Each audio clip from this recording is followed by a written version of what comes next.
What is up, weirdos? You're listening to the Manic Pixie Weirdo. I'm Abigail, your host, and this is the podcast where we talk about all the different kinds of relationships that we have in our life. And this week, we are talking about my relationship with healthcare workers. So I would like to go ahead and preface this by saying I am biased. I am super, super, super biased. I have a lot of loved ones, people that I love and care about in the healthcare profession. So I am super biased on this topic. Um, yeah, uh, it's a hard topic for me to talk about right now. I'm also gonna try really hard to make sure that this doesn't turn into like a rant, uh, because it is a very hard topic for me to talk about right now because I have so many loved ones in the healthcare profession, and it scares me what I see them going through. Um, I mean, they're just overrun right now, with COVID, and not just with COVID, but like, with people who have just like regular old health problems, like heart attacks and strokes and, um, you know, all of those kinds of things. And broken arms, anything. And it sucks for them right now. And it scares me really bad because I don't know how much longer they're going to be able to like hold out, and continue to work under these conditions because this is brutal, you guys. Like, it's taking a toll on everybody. And it's really taking a toll on our healthcare workers. I mean, first of all, I can only imagine like the PTSD that these healthcare workers are suffering through. Um, I mean, it's been like a bloodbath. It's been really, really just like death filled. And I don't know how long people are going to be able, as a collective whole, be able to continue to just see death like this and not go crazy. I mean, I don't know how they do it, you guys. Ugh, it's, I keep coming back to the word scary because it is. It's just really scary. And I care because I have so many loved ones, family members, friends, you know, and everything in between that are really struggling and like fighting for us out there. They're really like trying to fight for us. And I'm including everybody in a healthcare capacity. So, like, from the custodian to all the way to like the um, the doctors, like everybody. Uh, like it just must be a hellhole. And I don't know if that's because like the part of the world that I'm in. Um, I bet that has a lot to do with the part of the world that I'm in, specifically, um, in the Dallas metro area here in Texas. I have suspicions that the reason that I feel like this and the reason that I'm so worried and like scared and concerned for these guys is because some of it, I would think, has to do with the fact that like all the hospitals around me are just at full capacity. Um, like they cannot take any more people, um, at all. You know, uh, there was a healthcare worker that I know of that, uh, you know, one night had almost nothing to do because they'd seen all the patients and they were just reading because the hospital was so full that they couldn't take any more people. Like they had no more beds available for anybody. It didn't matter what you came in with. They couldn't help you. Um, can you imagine how infuriating that would be? Like, just for a second, like, can you imagine how infuriating that would be? Like, just self-infuriation, I would think, where, I got into this job so that I could help and take care of people. And now there's literally nothing I can do, and it feels so out of control that I can't even, because I can't even help the people that come into the ER. Like, just for a second, like, think about that. Like, that has to be so infuriating and like self-deprecating in a way. Um Almost like very self-defeating. That, oh my god. That's got to be, you guys, oh, we got to help we've got to help these people. We've got to help them, because if we help them, then we help us. Uh, because we need them. We need them really badly. We need these guys and gals and everybody. Everybody. We need all of you in these positions. And I don't necessarily think that it has anything to do with, like, you know, whether or not there are numbers, like whether or not we have the numbers to fill these positions, or if it's become such an unsafe environment for people to be in, that, like, we do have the numbers, but people are quitting, or people are leaving because they're not feeling like they're in safe working environments. I don't know the answer to that question. I've heard many different theories. Um, I would suspect that it has a lot to do with both. I think both can be true. I think that there are people that are quitting in record numbers because of various and sundry reasons, because it's an unsafe work environment, or they don't agree with the policies at the hospital, or, whatever. I think it's a combination. And unfortunately, that's a bad combination. That's a bad combo, because that means that we're losing people. We're hemorrhaging. We're literally hemorrhaging healthcare workers. And I don't blame them. There's a part of me that, oh my God, there's a part of me that gets it, man, because I would not. There's a reason I don't personally do anything in the healthcare industry. I do not have the demeanor to be able to do any of what that is. Oh my goodness gracious. The customer service part alone would kill me. I couldn't do it. I couldn't do it. I've done it before in, like, a learning capacity. But I don't know if I could do it long term like this. Like, because I think it would just take a really big toll on me, and I wouldn't be able to handle it. I know myself well enough to know that I just don't think I would be able to handle it very gracefully. So it's probably not the best place for me to be in that capacity, which is why we need to take care of the people who can do those jobs. Because I, on a whole, think that, like, yes, of course, Abigail, of course, there are going to be people that get into these kinds of professions because they can make, large sums of money. Large to me and you, relatively speaking, large amounts of money, larger than probably anything that we've seen, as far as, like, zeros in our bank account go up to this point. But that doesn't necessarily mean that it's a large sum of money. It just means that relative to us, it is a large sum of money, which it is. It can be kind of crazy when you think about it.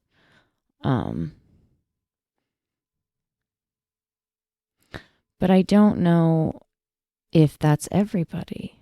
That can't be right.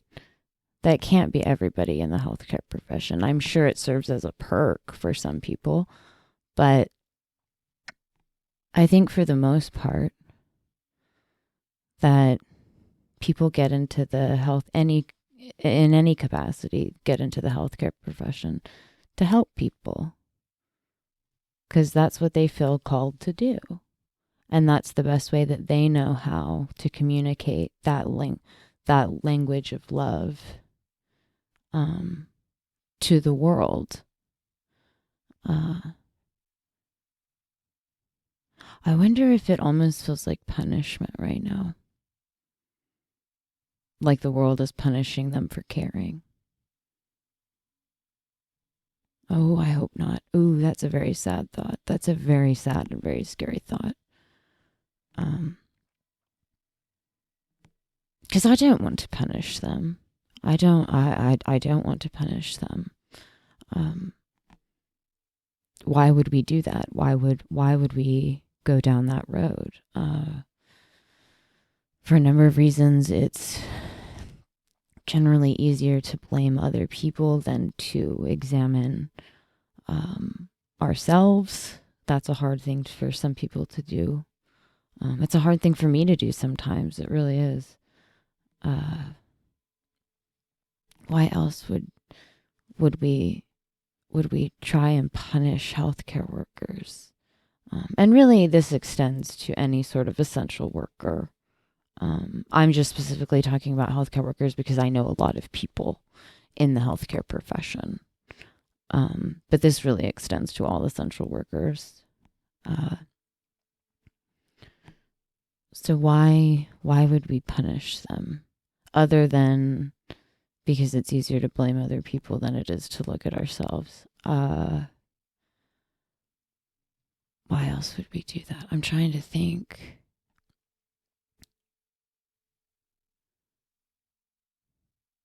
Because we need something to blame. But again, that goes back to we haven't examined our part in the play because it takes two to tango, you guys. It takes two to tango. This isn't all on them. I think it really just, I guess, boils down to personal responsibility and what you're responsible for. And taking ownership in that part of the play. I guess that's really what it comes down to.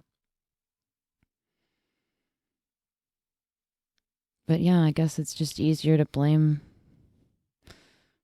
them. Because if we have to look at them, then we don't have to look at ourselves. Because looking at ourselves is scary. And it's hard. Oh my gosh, it's hard, especially in a healthcare environment where you don't feel good. Okay, so story time. So I had this really negative experience one time in a hospital. I was throwing up blood. Sorry, I didn't mean to say that loud. Ooh, that came out in a weird way. What was that about, Abigail? So I was throwing up blood and I went to the ER. This was like a long time ago, so not recently. But so I went to the ER and they did like scans and stuff and they couldn't figure out what was wrong. So this was like the third time I'd gone to the ER in like 5 days or something.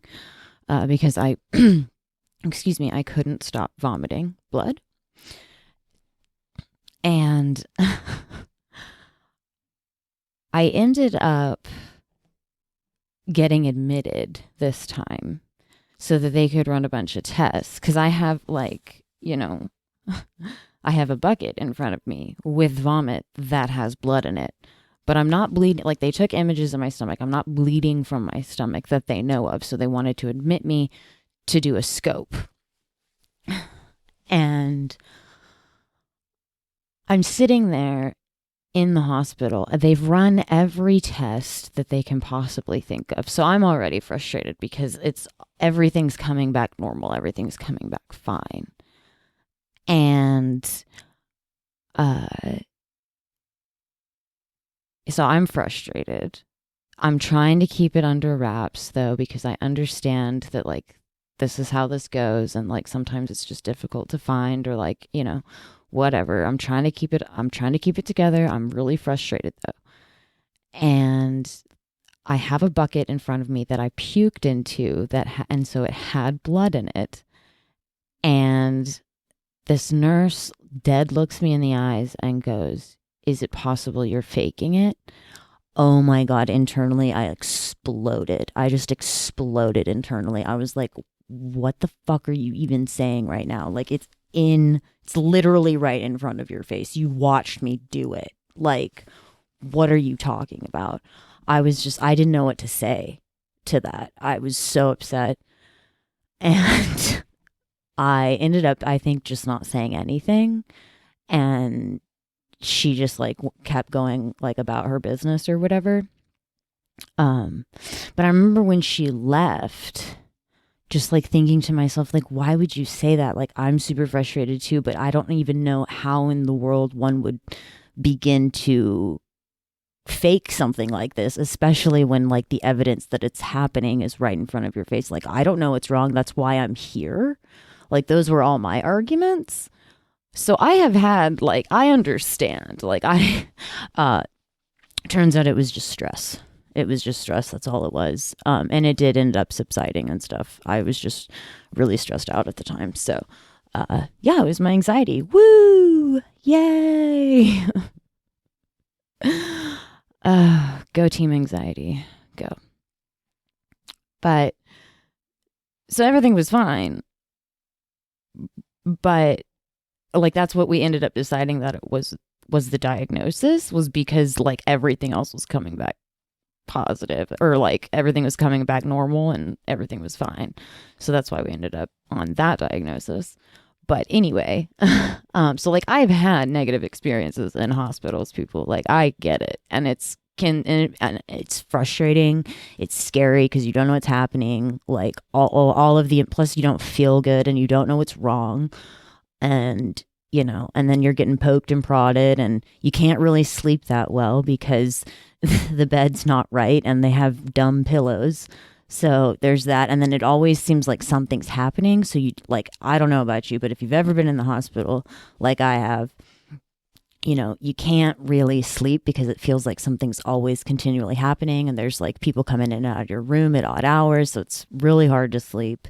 It's just an overall like negative experience, which is why I avoid hospitals like the plague, because I don't want to go back there. I don't want to. Like, no, thank you. I hate it. I absolutely hate being in the hospital. Yeah, it's not my favorite. So I get it. Like, it's frustrating and stuff. I just don't. I see, and that's where I begin to like lose a little bit of hope and get a little bit like cynical. And probably a little bit flippant to a certain extent, because I feel useless and I feel powerless, and nobody likes to feel those things. Those are really not fun things to feel. And I think a lot of the reason why I feel those things is because I don't know how to help the situation. I don't know what to do to try and make it better, because that's always like my first instinct, because I'm a weirdo. But yeah, like that's, sorry you guys, I hope, I'll see if I can edit it out. There's like some construction going on. I'm really sorry about that background noise. But yeah, I start to feel really, really helpless when I start thinking about it, because it gets really overwhelming really quickly and I don't know how to help. And and since my first reaction is I want to help, like, just let me help make this better. Please, I just want to try, to help make this better, kind of a thing. And so I don't know what to do. So I talk about it. So that's what I do. I talk about it. I talk about it with you guys. Thanks for listening. Y'all are great. I really appreciate y'all listening to me ramble on about how terrified I am for healthcare workers and essential workers in general. Like, I really do appreciate you guys. But there's got to be something that we can do. I don't know what that would be, but there's got to be something that we could do. And I mean, even small things like we could buy, I don't know, if we all bought one essential worker like a meal or something, like nationwide, like participating, not locations because everybody has to participate, but like, participating restaurants will provide one meal paid for by somebody else, like get a meal, give a meal kind of a thing or something. I don't know. Somebody figure that out for essential workers. Because that would help, I think, right? Feed these people, make them feel some love in that kind of way. That we do give a shit, and we do need you, and we really do appreciate you. Food is good. Food is good for everybody. What else? There's got to be other things that we can talk about it. I mean, we just got to talk about it and like get some ideas out there. I'm not the only one with ideas. Like, come on.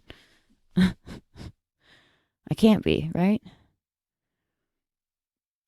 But we got to do something because I don't know how much longer they're going to hold. Same for teachers, man. Ooh, same for teachers. I don't know how much longer teachers are going to be able to hold out either. Whew, that's another one. That's a whole other episode.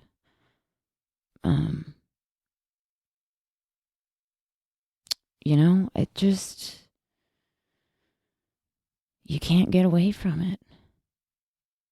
It's coming for us, man. In all kinds of ways. And it's tearing us apart. This COVID thing, man, it's tearing us apart. It's not good because we're stronger together. We can beat this thing. But we got to get together. And we all got to get on the same page, too. That's the other thing. And that's the hard part. That's the really hard part, is getting everybody on board.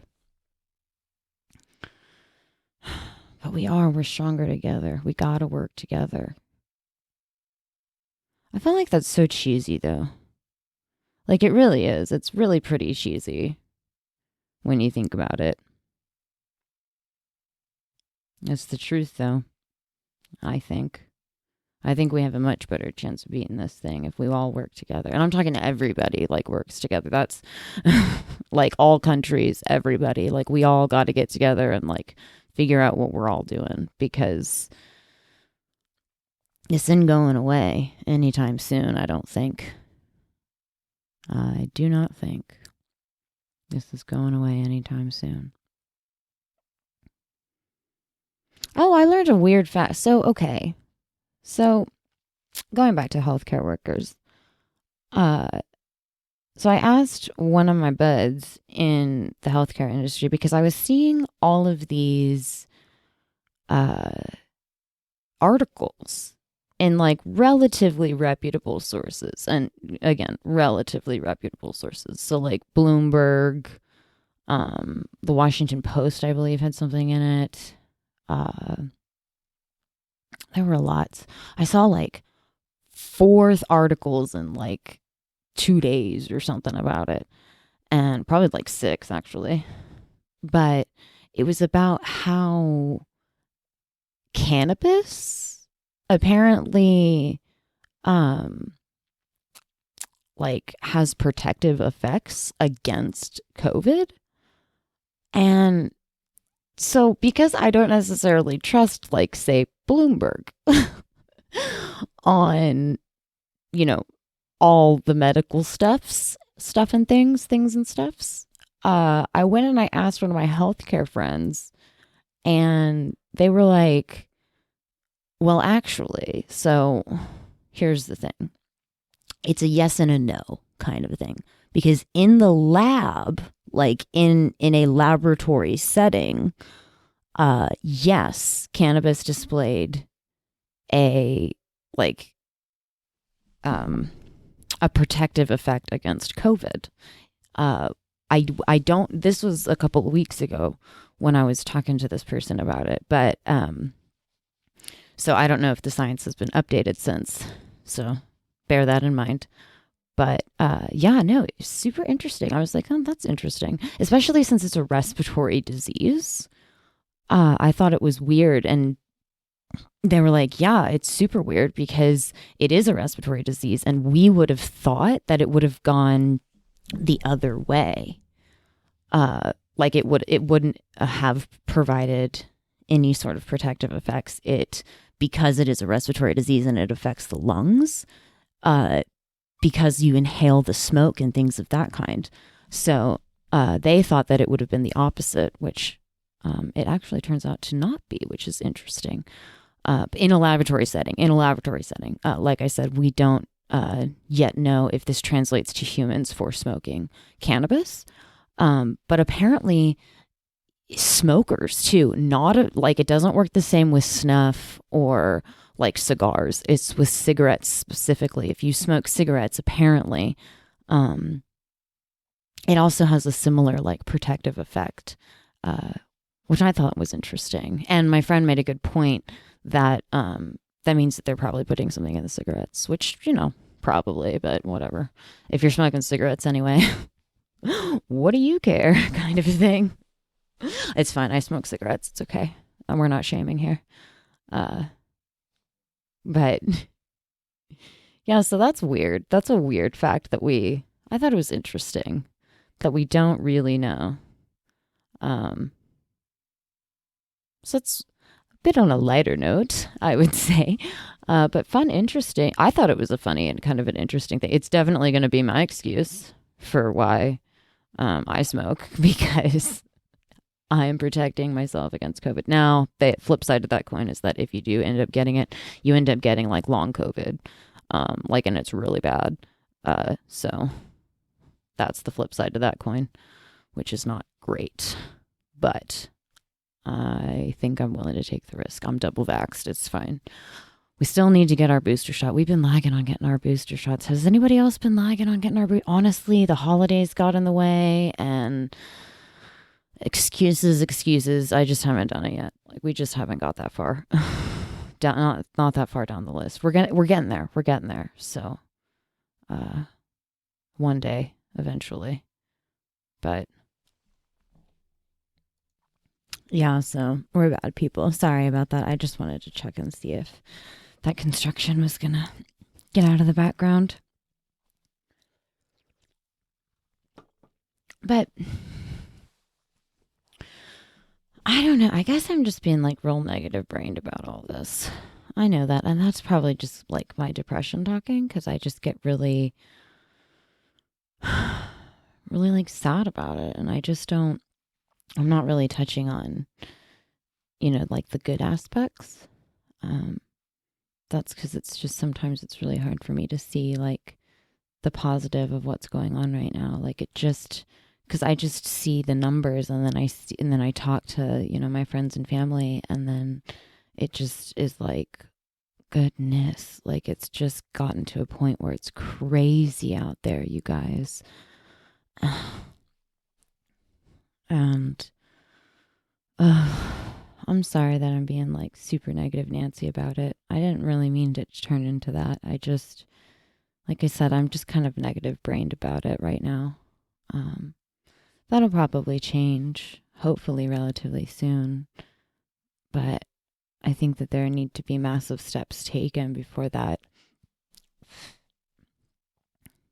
change can occur. And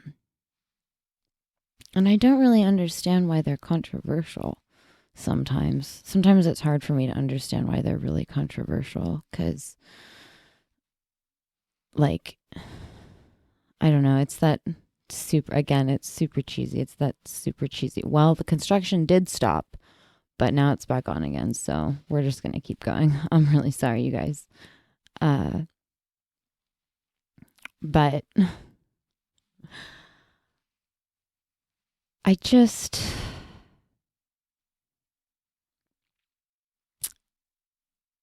it's very difficult for me to see the light um, at the end of this tunnel kind of thing, because it just feels like it's been going for so long.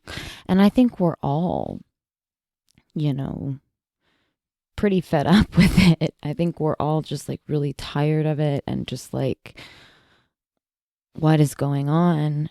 And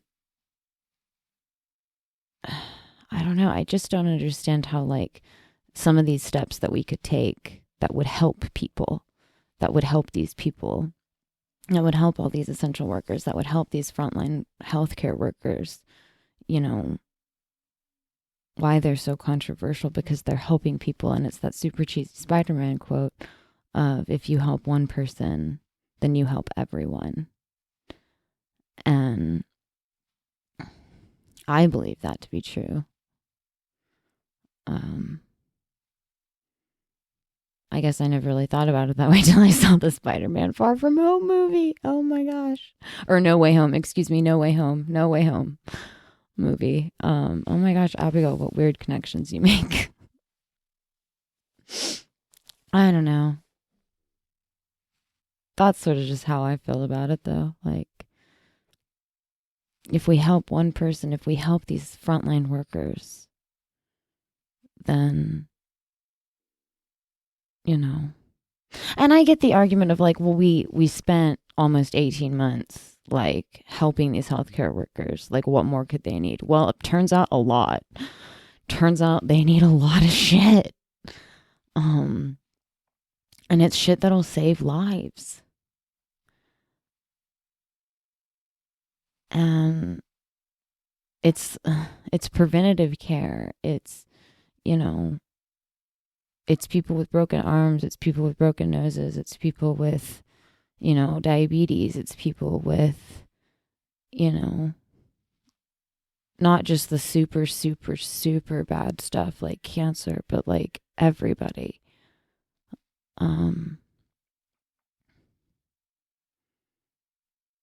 And that's hard, because I do think that everybody deserves to be seen by a healthcare professional if they are in need of that. We're just spread so thin because I think a lot of it has to do with a toxic work environment. Like, they're just not safe. You know, they don't have any more beds. There are no more beds available at any of these hospitals. Not here, anyway. I mean, that's scary to think about. There you go again, Abigail. Back to negative brain. But it is. It's scary to think about. And I gotta talk about it with you guys. Because if we don't talk about it, then we're just sweeping it under the rug and kicking the can down the road and all the things. And that's not helpful, because these people need help now, like yesterday. And I don't know why it has to be so hard. I guess that's the other thing too, is I just don't know why it has to be so hard. It's like, just give them their shit. Just give them what they need, because these are the people that are saving our lives. These are the people that are putting their lives on the line every single day to try and help save other people's lives. And it's a myth that, you know, they say in the healthcare profession that, you know, if you hit a certain age, so like, I believe it's like 80, if you hit like 75 or 80 and you don't have any real severe health problems, like you might have like high blood pressure or something, but you don't have any like super severe health problems, then you're going to die of natural causes. Like, nothing's going to kill you. Like, you're going to die of natural causes. But like, there's a hump that you have to get over. And that hump is like from 40 until like 60 something, you know, like to fill in those gaps. Like, and those are the people that go to the hospital the most. That's like your mom and dad or your uncle or your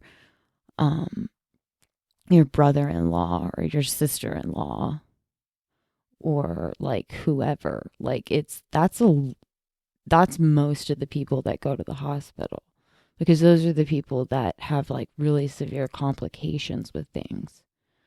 Um, and we can talk about how that affects, like, you know, socioeconomically speaking, that generally affects the poor the most, because the poor are the ones that don't have the availability to health care that, a lot of people do for whatever reason. And I think a lot of that has to do with that health insurance in this country is tied to whatever job you have. And, I think that's a problem, because that leaves a lot of people out, especially part-time workers, people who have to work 3 or 4 jobs just to make ends meet. That's a lot of us.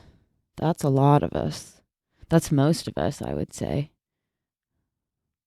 Like, unless you're making $1 million a year, like you're out here struggling with the rest of us, kind of a thing.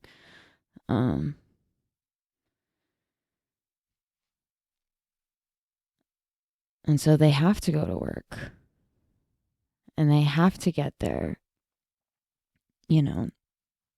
jobs done every single day. Sometimes 7 days a week, no days off. See, and I don't want that for people. Why can't we make these work environments more safe, especially for our essential workers? Because if they truly are essential, then we treat them like shit. Like we're bad at it. We treat them really, really terribly. These are our essential people. These are the people that make the world go round. These are the people that like we need the most. In a society, like if everything goes to hell, these are the people that we need the most, and yet we treat them like the most shit. We don't value them. That's what that tells me, is that we don't value them. And we should.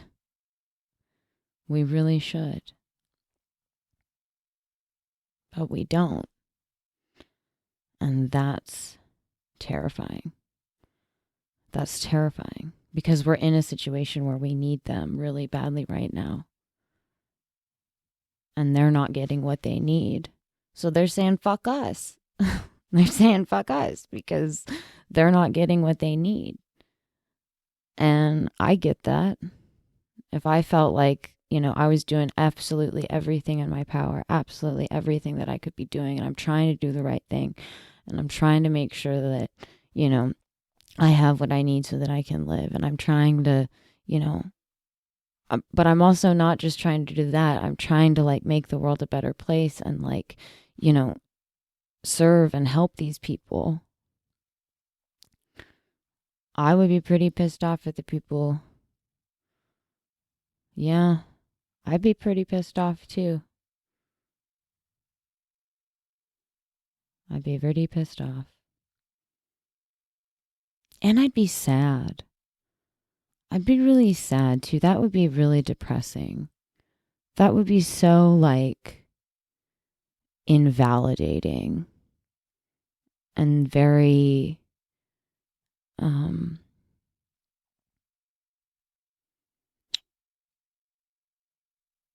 hard to hear. Especially when you feel like you're trying and like you're doing everything that you possibly can do. And it feels like at every turn, you're hitting a wall for something.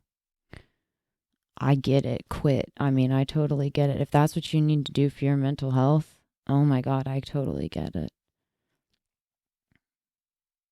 And then that leaves, who do we have left? And that's why I'm scared, is because I don't know who we're going to have left at the end of all of this.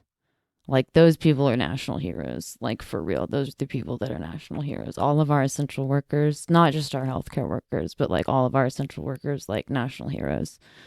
Oh my gosh. Because y'all keep this place moving. If that's what we want. That seems like that's all we care about right now, is just keeping this place moving. And sometimes it doesn't even feel like we can do that. There you go again, Abigail. Oh my gosh.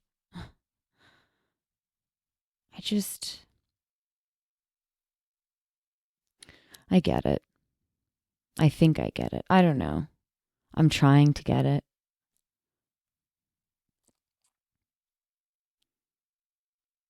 But see, and this is why we're going to talk to Pollyanna next week, because she's amazing. I love her so much. She's so sweet. And she is the host of the Berry Pleasures podcast, where they talk about all different kinds of pleasure, kind of like this show, except it's about pleasure and like all the different kinds of things that like can bring you pleasure and that kind of thing. It's really, really cool. But she has the highest nursing degree. She's like all of her nursing degrees are, except for her doctorate. Like that's the only thing that she hasn't done. Which is a lot. That's a lot. Oh my gosh. That's somebody who's dedicated. She's somebody who's dedicated, I think she says like 35 years to this profession, which is amazing. Oh my gosh. See, hero. Because I could never do that. I could never in a million years find a way to like make it. I mean, I'm sure I could find a way to make it work, but I wouldn't necessarily be the happiest person about it. Which is in specifically an essential worker position, like a healthcare position. That's a little bit of a requirement. That's how that's how we all like decide good care. That's one of the ways that we decide whether or not we were taken care of, is what's known as bedside manner. And that's like, how personable, was the staff with you and that kind of thing. Yeah, she's super upbeat and positive, so she's gonna be able to give us, thank God, because I'm such a Debbie Downer. Oh my God, I'm so sorry, you guys. I'm such a Debbie Downer, but she's gonna give us like a much happier and lighter and funner perspective. Funner, Abigail. That's not a word. A more fun perspective than what I apparently can give, because I am just doom and gloom all the time. Eeyore over here. And Piglet. My anxiety too. But yeah, I think that's kind of all I have for this one. Thank you guys so much for listening. I really, really do appreciate it. If you have anything that you would like me to talk about, like a topic, or you want to just send a listener email, you can do that at manicpixieweirdo@protonmail.com. You can leave me a voicemail at manicpixieweirdo.podcast.com. You can tweet at me, use the Twitters at me, at MPWeirdo Podcast, or you can TikTok or Instagram me. _main_weirdo1. You can also find us on Pinterest at _main_weirdo21, or you can support this podcast in so many ways. If you liked what you heard, if you didn't like what you hear, that's fine too. But you can support this podcast in so many different ways. You can do a buy me a coffee or the Patreon. But if you don't want to do it financially, that's completely fine too. You can also give us a like, a thumbs up, a subscribe, or write a review and rate us on Apple iTunes. That really, really helps the podcast out a lot. So thank you guys so much for listening. Again, I really, really do appreciate it. I love you guys so much. As always, be kind and stay weird. Bye guys. Love y'all.